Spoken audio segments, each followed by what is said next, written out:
លោកស្រីគណៈគ្រប់គ្រងនៃក្រុមហ៊ុន Auto UL Direct និងសាកលវិទ្យាល័យបៀប្រែ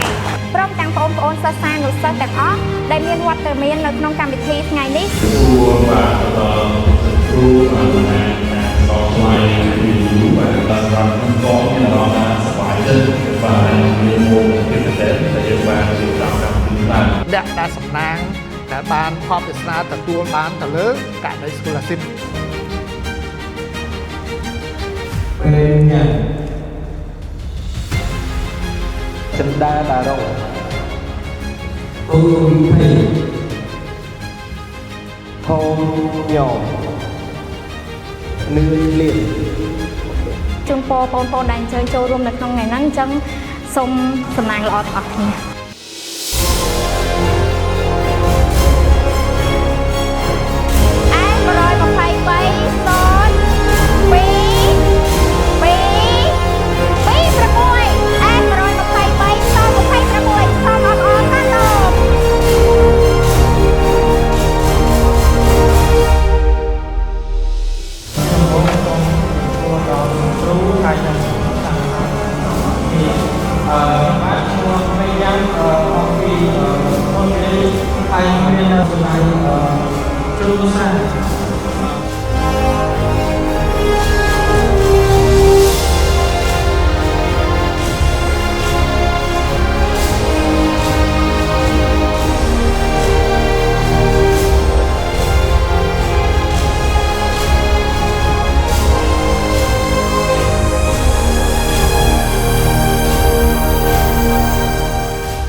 អរគុណលោក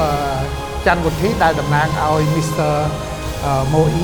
ដែលជា founder របស់ក្រុមហ៊ុន Auto